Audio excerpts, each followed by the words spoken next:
to be the covariance between A and B, between asset A and asset B, 2.22% squared. Now, since you have the covariance, now you can get, then you have the standard deviation for each one of them. Now we can be able to get the coefficient of correlation between those two. We have done the covariance, so we can just remove this. Therefore, here is coefficient of correlation.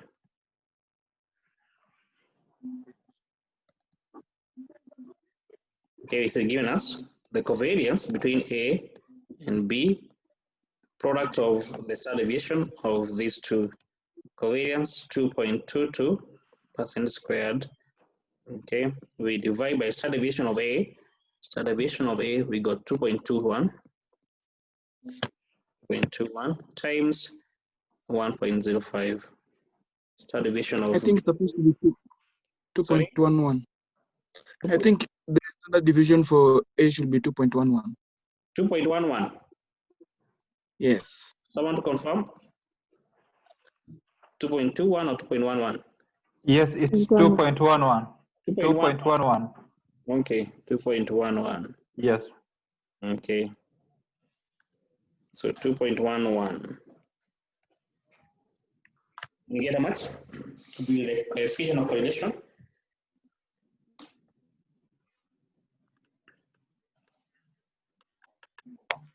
One. And get one positive. Okay. Which means therefore that the return of A and B have a perfect positive correlation. That in case A increased by 10%, B increased by 10%. If A decreased by 2%, then B decreased by the same rate, 2%. Okay. Now, Roman 4, we have a new concept that is being introduced by your examiner, portfolio. Okay. I think we'll do it in the next 2 minutes or so. Now, portfolio, what is a portfolio? A portfolio is an investment, or it's a group of investment or a number of assets that are viewed as a single investment. Okay, there are a number of assets that an investor has chosen to invest his money in: real estate, in equity shares, in bonds, okay, in money market instruments. So the investor has an array of different investment that he has invested. Okay. Now, once you view all those investment as a single investment for this particular investor, then we call it a portfolio. It is called a portfolio. Okay, we call a portfolio. So portfolio is a group. It is a group of investments, of assets. Investments can also be then assets.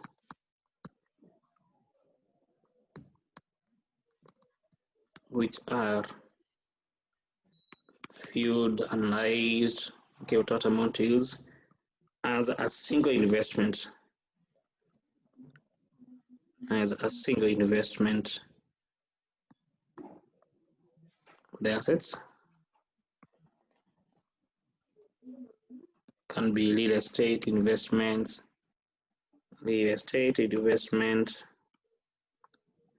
bonds, equities, commodities. Okay, they are different. Okay, commodities, equities, commodities. What is a commodity, by the way, etc.? What is a commodity?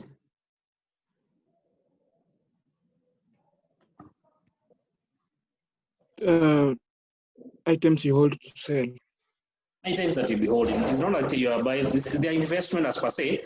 It's not like you're buying. What was the best way to use? Same terms as the items that you hold for sale. Okay, the item you hold for sale. Okay, they're called commodities. In case you're a wheat farmer, the wheat you'll be harvesting at the end of the season in itself is a commodity. Okay, so if you're going to view all those together, okay, as a single investment, then you call it a portfolio. Okay. Don't forget to get the return of individual asset. I think you've done that already. Okay, to get the return of an equity share, return of bonds is the interest to be earning. So I think that's what you have done. Now, how do you get the return of now the portfolio, all those assets combined? Okay. Now I will take the case of two assets, and so that your portfolio is only made of two assets. Okay, A and B. Okay. Now the return of the portfolio, okay, will be equal to Okay, you can just make a mention before I give the formula. The return of a portfolio, the return of a portfolio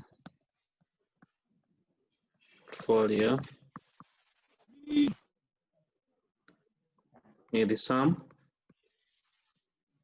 of the weighted average, the sum of the weighted average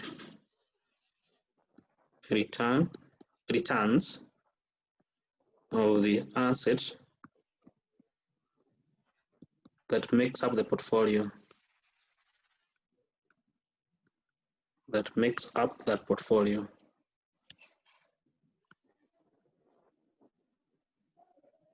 That portfolio, okay?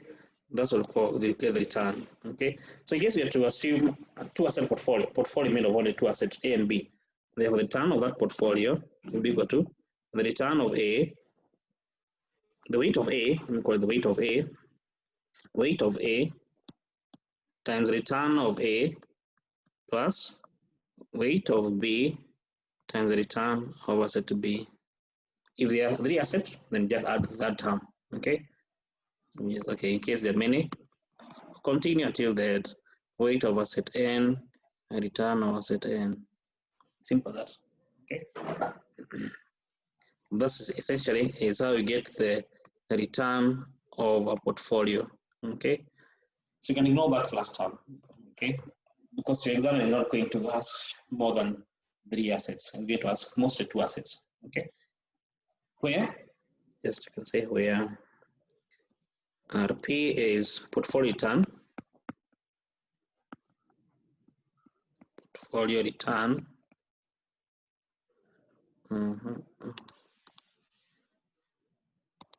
Hey, those who are signing, don't go away.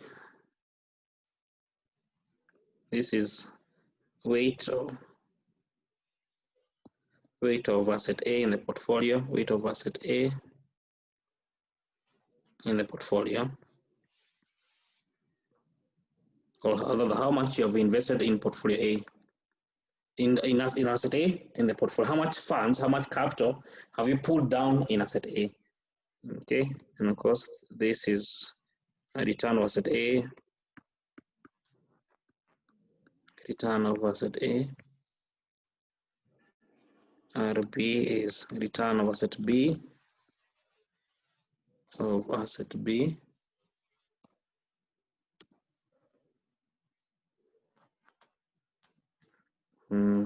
and weight B is weight of asset B, or the amount you have invested in asset B, weight of asset B. And that is it. Okay. Now, if you're applying the concept we just learned now in this example in Roman 4, because Roman 4 you've been asked, determine the return of the portfolio where 60% is in A and 40% is in B. Okay, so we have the return, we have the weight, we simply get the return of the portfolio. Okay, you have the return of the portfolio would be equal to weight of asset A, where it is 60%, 0.6, times the return of asset A. What was the return of asset A? The mean return. 10 point, I can't remember. Return of asset A was 12.6. Oh, 12.6. No. 12.6. Yes, Yes. 12.6. 12.6%. Okay, plus weight of asset B, 0.4 times. And you get how much is the return of the portfolio?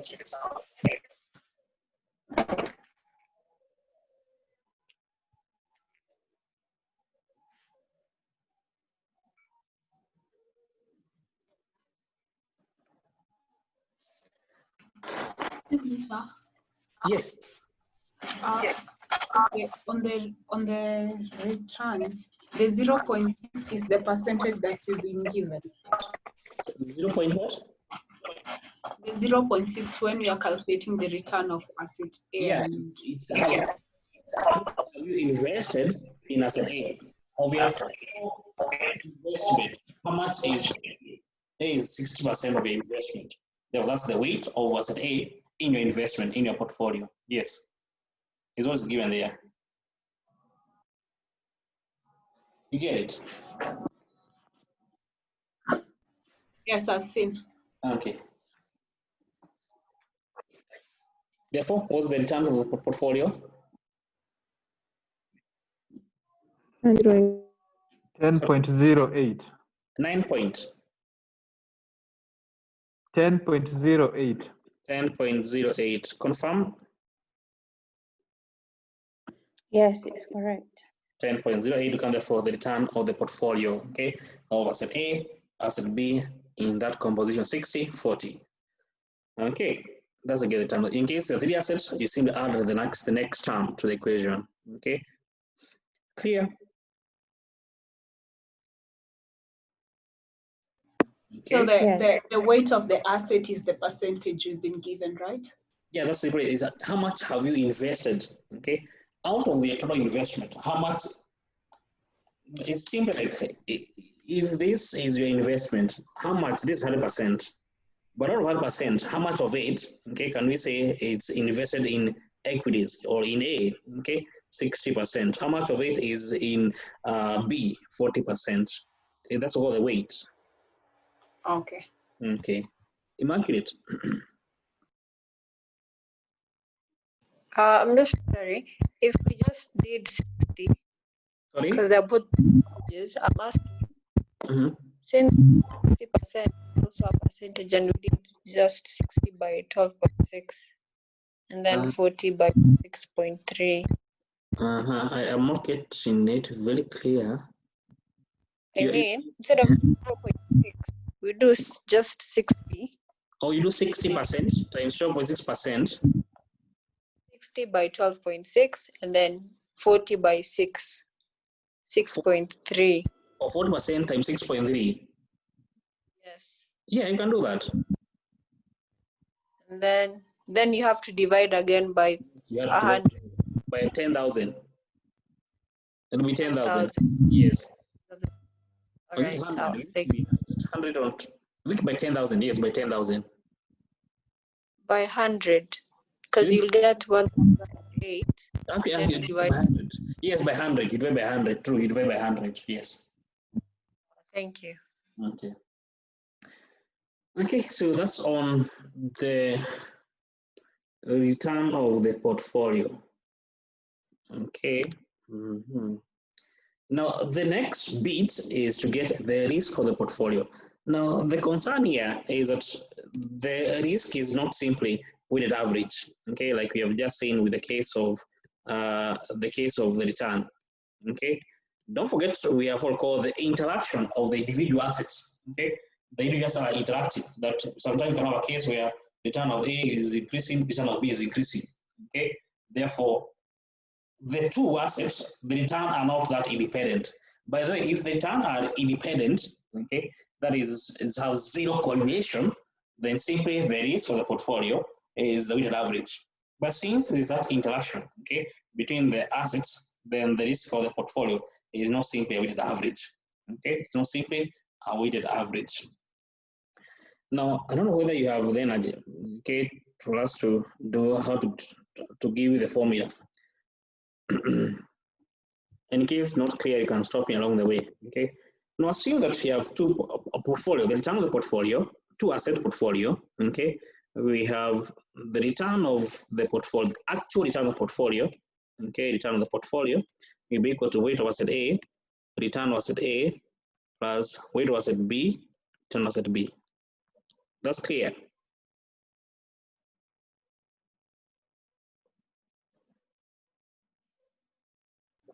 Yes. The mean return of the portfolio is weight of asset A, mean return of asset A, plus weight of asset B, mean return of asset B. That's clear.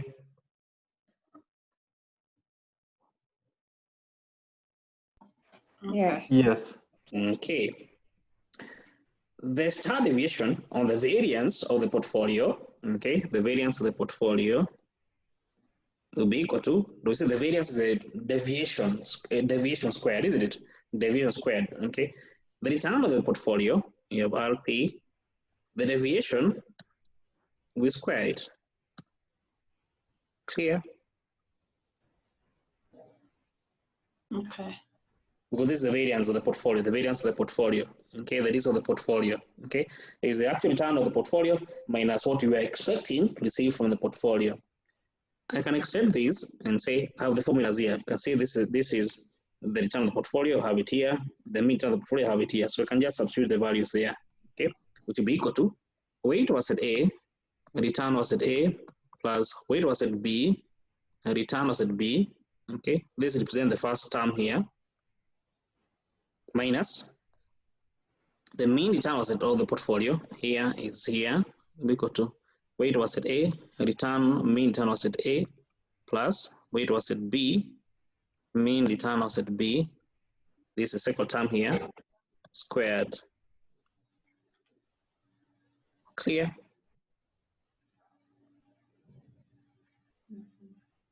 I don't want to go to the next before if it's not clear. Clear? Yes, it's clear. Okay, we continue. Therefore, if you remember your quadratic equation, okay, where A plus B squared, what do you get?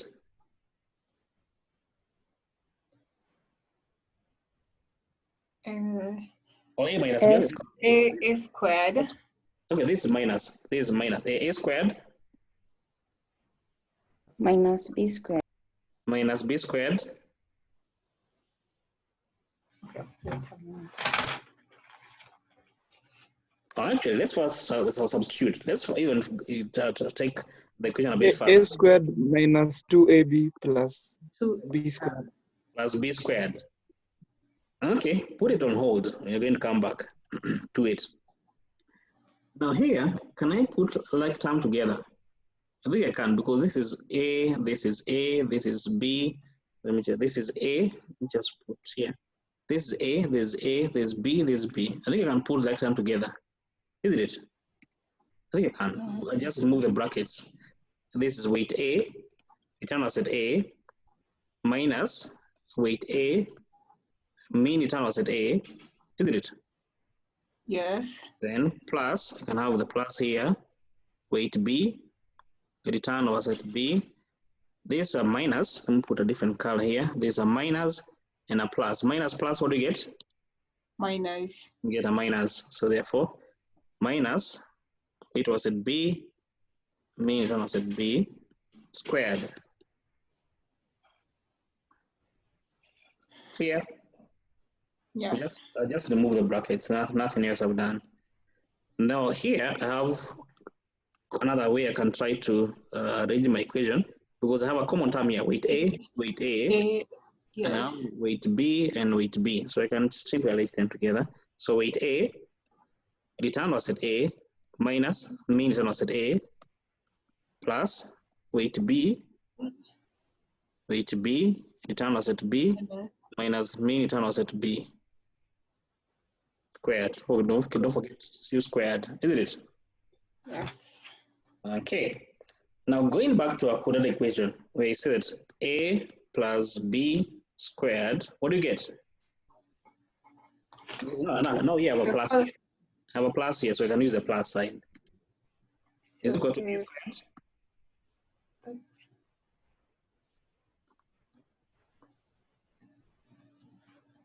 A squared Plus 2AB. 2AB 2AB plus B squared. B squared, yes, plus B squared. Now assume that my term here, this is A, this term is A, and this is term is B. So I can try to expand my equation, okay? It'll be equal to A, now we need to square this entire equation here. This entire equation, expand it to be squared. It'll be simply like weight A, return our set A, just put it, A, mean return was at A, squared, plus weight B, mean return was at B, this B now, the square it again.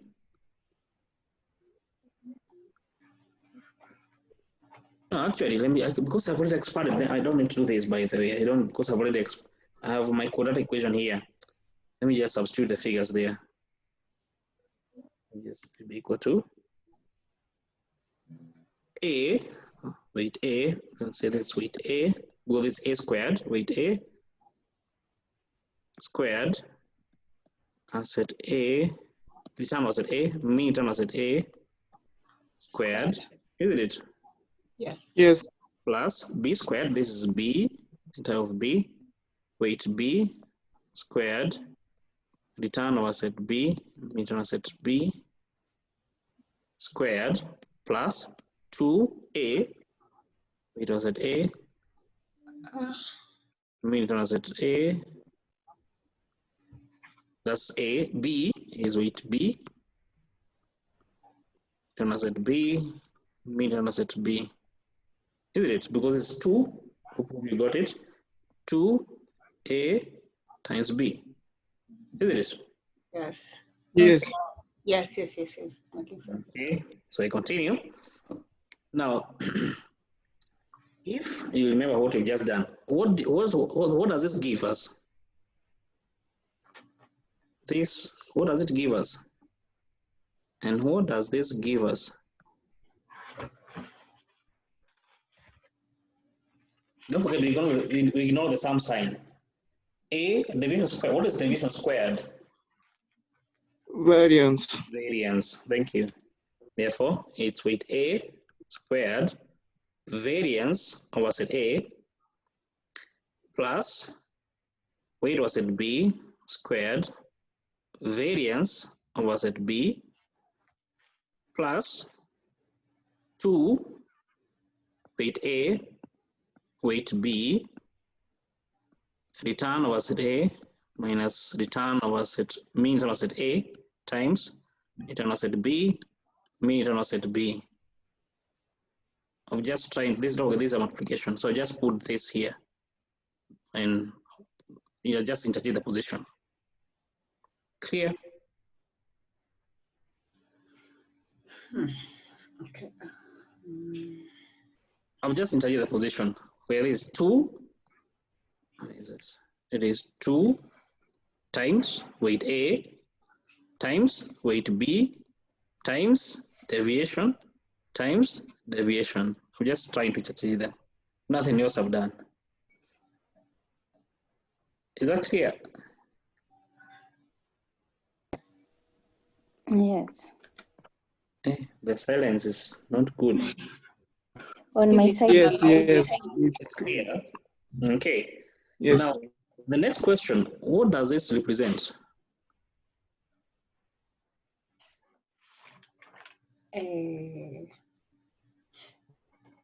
The covariance. The covariance, that represents covariance. Therefore, we can summarize and say weight A squared, variance was at A, weight B squared, variance was at B plus 2 weight A, weight B, covariance between A With the curve. and B. And also get the variance of the portfolio. Simple as that. So you don't have to remember how to derive the formula, but you have to remember this final formula.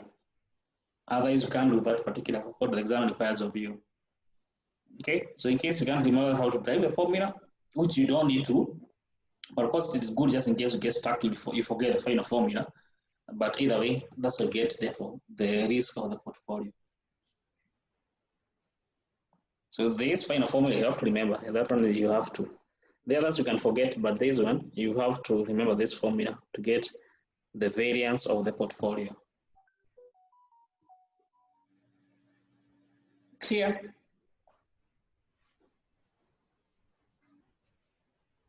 Yes. Question?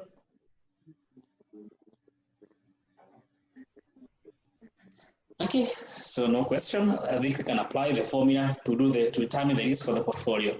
The one we've just been given here, we have been given here by the examiner. Okay, now let's apply it then. That's final formula. Now that is for the portfolio, okay, standard deviation of what square root of the variance here. First we get the variance, okay, of the portfolio will be equal to weight of asset A, which is 60%, but now squared, 0.6 squared, times the variance of asset A, which we got what? What was the variance? I can't remember. What's the variance? We got it somewhere. What was the variance? Variance was 4.44. 4.4. So 4.44. Yes. So times 4.44 plus 0.4, the weight of assets, the second asset, okay, 0.4 squared, times the variance was at B. Variance was at B was how much? 1.11. 1.11. 1.11. 1.11.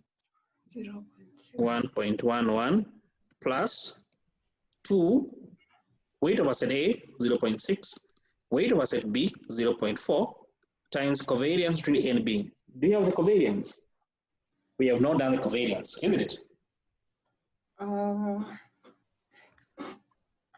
We haven't done the covariance. So We did we got the covariance. 2.2. Have we done the covariance? Yes, we did. Yes. Ah, okay. Where is it? Covariance. 2.2. 2.22. Yes. Ah, okay. 2.22. Okay, times. If you have done it, then 2.11 actually. 2.11. No. No. 2.22. 2.22. No, 2.22. 2.22. Yes. 2.22. Then that is it. What's the variance of the portfolio therefore? Just read this to your calculator. What's the variance of the portfolio? And actually the square root will give us therefore standard deviation. Okay, give me the square root.